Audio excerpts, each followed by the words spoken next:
Stop debugging your sensors with endless printf statements.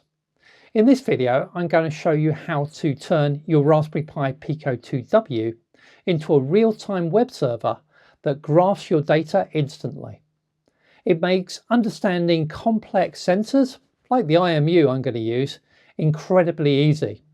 Let's build it. Hi, I'm John, your concierge to the world of the Raspberry Pi Pico, Pico 2 and embedded tech. If you want to understand how to master the Pico 2W without all the headaches, you're in the right place. I've got an IMU here measuring yaw, pitch and roll. And instead of just reading these numbers in a terminal, watch this. As I rotate the board, these graphs on my web browser update instantly over Wi-Fi. It's the perfect way to visualize exactly what your hardware is doing. The technology I'm going to be using to draw these graphs is going to be Mongoose, and using Mongoose as an embedded web server and also its WebSockets library. Now we've looked at Mongoose before both as an embedded web server to do things like web UI design, where we're not actually writing any code, we're letting it do all of the web design for us, and perhaps my more common use of Mongoose, which is to host web services. So let's jump into Mongoose's web UI builder and we can start building this project. So I'm going to do a new project and create it as a new C++ project. I've already got it as being a Pico 2W here, which is going to use Pico SDK. So let's just give it a location. And we will create this as a new project called RT Graph. Now, although I can control Mongoose to not overwrite my files, I've done a lot of stupid things with it recently. So I'm going to create all of the generated files in a folder called gen, which is just going to be one folder down from the top level of my project. That way, everything under there can be generated as many times as I want without damaging the rest of my files. Now, there might be better ways of doing this with Mongoose, but from my experience so far, this works pretty well for me. I'll go into this in later videos as well and show a little bit more about UI Builder.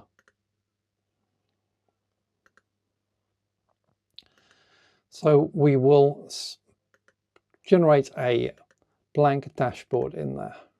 Brilliant. Now I'm going to make the screen just a little bit smaller than that so that I can see what we're doing. Now I'm going to need to turn a few things on. Mainly we will need to turn on Wi-Fi enabled. Now I've previously talked about typing in your Wi-Fi network and Wi-Fi password here. Now I've had a conversation with my friends at Mongoose and they have agreed that there might be a better way of doing this. And therefore, although I've now turned that on, I don't actually need to fill in my Wi-Fi network and password because I'm going to pass that data in through my CMake system from an environmental variable.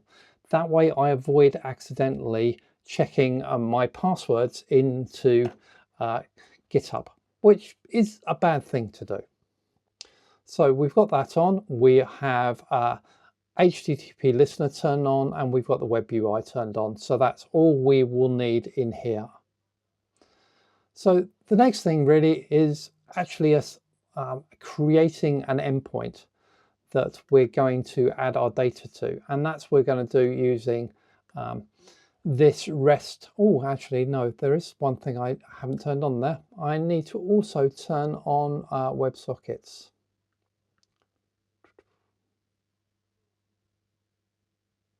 Yeah, I need to enable WebSockets because our data is actually going to stream across using WebSockets.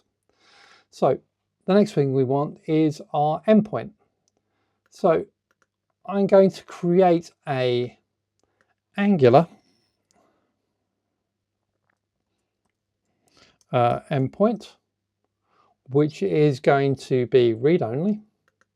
So this is going to be Angular data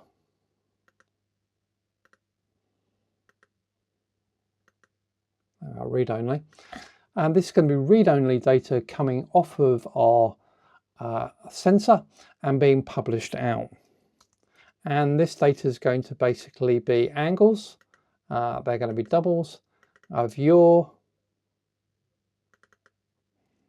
pitch, and roll. So that should give us the angles. Now I just need to make sure that those are all doubles.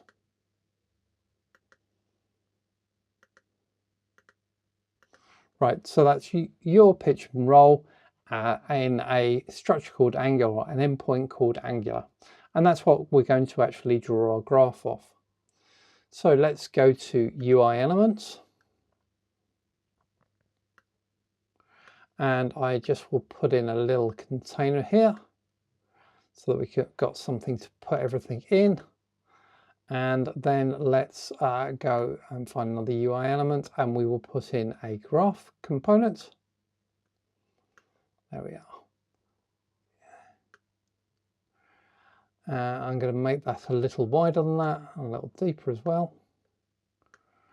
We're going to say now, one of the things I'm not so keen on with Mongoose is this structure here, which is the options for a graph, because it's all in the JSON format, which I love, but it's all in a tiny little field that's actually quite difficult to edit. So I do find it a little tricky, but we want in here to have that the values we're going to display for this graph, and this graph's going to be my yaw, is going to be between 0 and 360. So we now need to say that we want this to come from Angular, and we want it actually to come from Angular yaw. So now that graph should be updated with data from Angular yaw.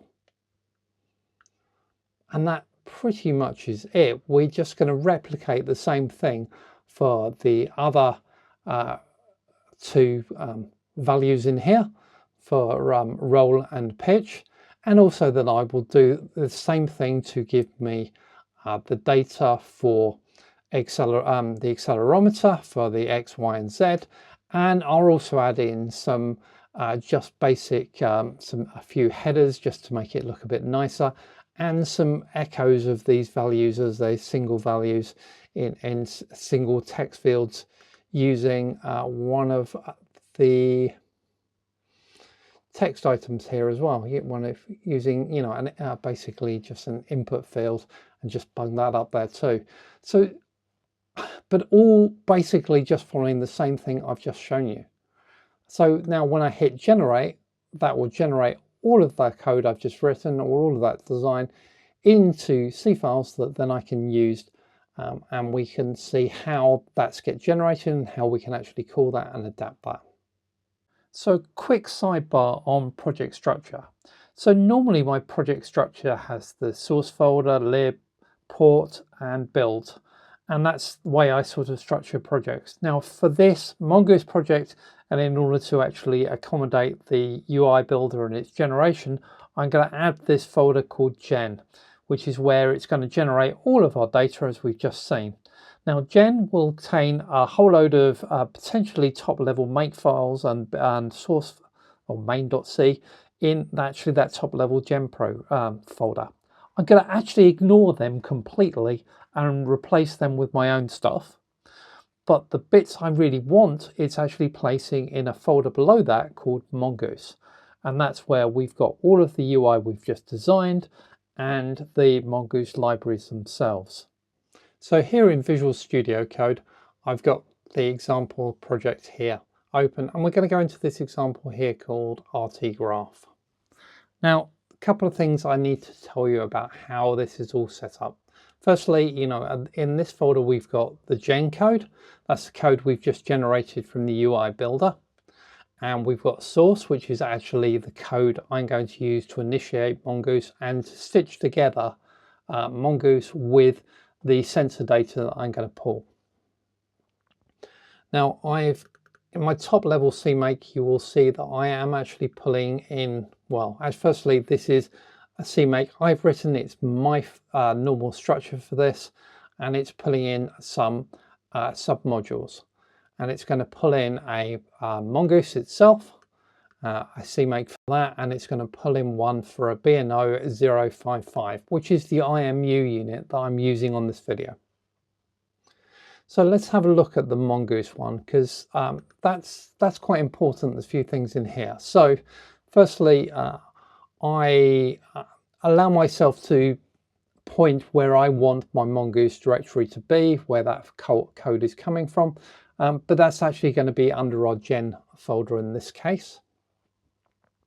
And then it's actually going to go and find all of the C folder code under there, and it's going to build that into this target library, Mongoose. And it's also going to give us an include folders for Mongoose and port folder if I want to add one in, which I've not done on this one, but I could do. Then normal link libraries. And finally, down the bottom here, I talked about that Wi-Fi SID point needing the name and the password set for it. And they are set as definitions of wizard Wi-Fi name and wizard Wi-Fi pass in the Mongoose code. So I'm going to actually set them in here, and I'm going to set them based on my environment variables, Wi-Fi SID and Wi-Fi password. And this way I avoid any of this project containing any of the actual Wi-Fi data. And my friends at Mongoose made sure these are now in a nice hash ifndef in the latest version. So that's actually a really cool way of getting these out there and avoiding accidentally leaking credentials. So that's the Mongoose one. Then we've also got this library Pico B&O 055. Now I'm not going to talk hugely about that, just except the fact that we're going to pull from that your data, role and pitch data, and it's that we're going to be displaying on the screen. So let's have a look at the source code, I guess. Next, let's go and have a look at main. So main's got a few things in it here, which is around our IMU and setting up our IMU, and indeed an entire initialization function here to initialize the IMU and get that up and running. That's fine. And then down, we've also got in here, we'll come back to this sensor function in a second. We've also got in here the standard Wi-Fi setup function here, which is what's actually giving that Wi-Fi name in. And that was actually code that's basically generated for us. I've just copied and pasted it over. The blink code is standard blink code. That's also being generated for us by Mongoose. And then main. Now, main was what was originally generated plus some bits. So we're certainly going to need to initialize my IMU before we get going too far. We're going to need to set Mongoose up, the normal Mongoose timer for getting that blink running. Then we're going to add 2 additional things here before we go into the loop for Mongoose poll. And that's really setting up that we have a handler for Angular data. So we've got an endpoint, if you remember, that's web service endpoint called Angular that we set up in the UI. And what we're going to say is that that should get data from this function here, my Angular sensor. And then we need to also add this reporting speed line, where we're going to say that we've got a web service reporting for this handler called Angular, and we want it at a speed of 500 milliseconds. So I'm going to push these out at twice a second. So, okay, so we now know that. So let's have a look. What do we have to do in this Angular sensor function that we've just defined then? Well, Angular is basically just going to take the Angular data structure. So what we define there is that endpoint actually has become a data structure in the generated code. And so we can refer to that as our variable. And then this code here, which is basically going to take and read data off of on my sensor, my B&O 055, and actually write it into this data, your data pitch and data role. Now I've put in, there is a bit of other code in here that I'm just using to round things off so that they're 2 decimal places, just to mean that things are a little easier to read, because we're just sending over a double number. So I didn't want it to be hundreds of decimal places, or tens of decimal places on the screen. I wanted to actually roll that back a bit. So but that's it. It is really just writing into these values, and this will all get called up, and that's it. We can now build this, deploy it, and then we should have a nice set of graphs displaying real-time data coming off our IMU. So before the demo, a quick thank you to Mongoose for sponsoring this video. And Mongoose is a full TCP/IP network stack with embedded web server, MQTT client, and built-in TLS support. And it even does things like firmware update, as I've shown in a previous video. Mongoose is used by hundreds of companies, big and small, one-person freelancers to multinationals like Bosch, Siemens, Google, and Samsung. NASA even used Mongoose on the International Space Station. And you should use it too. With Mongoose, you can quickly create professional web UI devices with dashboards with zero knowledge of web, as well as connect to cloud services like AWS's IoT or your own private network servers. So let's do a demo of this. So I've got my IMU in my hand here, and as I rotate it, I'm rotating it around towards the north. We should get up to between 360 and a few degrees. And there you go. That's roughly around north, and a nice accurate position. Now, as I begin to rotate it, we will see that value actually change as the yaw goes round. So here we go, we're going up by 90 degrees, up 180, and right the way round back to our yaw starting position. And I can see that, and I can see the graph nicely building of that as well, all coming as live data straight off of my device across those web sockets and onto the web page, all coming from my Pico 2W running Mongoose. So now if I do the pitch example, of course I can just pull that up, and we will see pitch go up to around about 90 degrees as I go vertical, and we can go downwards as well. Of course we go to about minus 90 degrees. And similarly will apply to roll. So I can actually explore all of my data nicely and see that this sensor is actually working really well. And I get it all visualized nicely through Mongoose with very little code for me to actually write, which is really good. It's helped me get the hang of working with this IMU very quickly. Today we use the real-time graphs for debugging, but don't underestimate this tool. Companies use the exact same Mongoose libraries to build production-grade interfaces for commercial embedded devices. So this is a serious skill to have in your toolkit. Now, if you want to understand the hardware, that's the BNO055 sensor itself, click this video right here for a full breakdown. But if you want more with the software and Mongoose, then check out this playlist here. Thank you for watching, and I'll see you on the next video.